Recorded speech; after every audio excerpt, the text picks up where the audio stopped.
കുറച്ച് ഗോതമ്പ് പൊടി കലക്കിയെടുത്ത് അതിലേക്ക് സവാളയും അല്പം മസാലയും ചേർത്താൽ കിടിലം ബ്രേക്ക്ഫാസ്റ്റ് റെഡിയാക്കാം. അപ്പോൾ ഇതുണ്ടാക്കാൻ വേണ്ടി ഒരു ബൗളിലേക്ക് ഒരു കപ്പ് ഗോതമ്പ് പൊടി എടുക്കാം. അതിലേക്ക് ആവശ്യത്തിന് ഉപ്പും കുറച്ച് വെള്ളവും ഒഴിച്ച് മാവ് തയ്യാറാക്കിയെടുക്കാം. മാവ് ഇതുപോലെ തയ്യാറാക്കിയെടുത്തതിന് ശേഷം ഒരു പാൻ അടുപ്പിൽ വെച്ച് ഒരു സ്പൂൺ വെളിച്ചെണ്ണ ഒഴിച്ച് ചൂടായതിന് ശേഷം ഇതിലേക്ക് 1 ടീസ്പൂൺ കടുക് ചേർത്ത് പൊട്ടിക്കാം.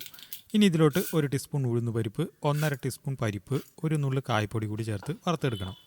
ഇതിലേക്ക് ഇടത്തരം വലിപ്പമുള്ള സവാള അരിഞ്ഞതും, ഒരു ചെറിയ തക്കാളി അരിഞ്ഞതും, ഒരു പച്ചമുളക് അരിഞ്ഞതും, ഒരു ചെറിയ കഷ്ണം ഇഞ്ചി അരിഞ്ഞതും, കൂടെ കുറച്ച് കറിവേപ്പില, ആവശ്യത്തിന് ഉപ്പ് കൂടി ചേർത്ത് ചെറുതായി ഒന്ന് വഴറ്റിയെടുക്കണം. സവാള ഇതുപോലെ വാടി വന്നതിന് ശേഷം ഇത് മാവിലേക്ക് ചേർത്ത് നല്ലപോലെ മിക്സ് ചെയ്തെടുക്കണം. ഒരു പാൻ അടുപ്പിൽ വെച്ച് കുറച്ച് നെയ്യ് പുരട്ടി ആവശ്യത്തിന് മാവ് ഒഴിച്ച് ദോശ ചുട്ടെടുക്കാം. ദോശ നല്ലപോലെ വെന്തതിന് ശേഷം മറിച്ചിട്ട് കൊടുക്കാം. അങ്ങനെ വളരെ ഹെൽത്തി ആയിട്ടുള്ള ദോശ റെഡി. ഈ ദോശ കഴിക്കാൻ പ്രത്യേകിച്ച് കറികളുടെ ആവശ്യമൊന്നുമില്ല. അപ്പോൾ വീഡിയോ ഇഷ്ടപ്പെട്ടാൽ മറ്റുള്ളവരിലേക്ക് ഷെയർ ചെയ്ത് പേജ് ഫോളോ ചെയ്യുക.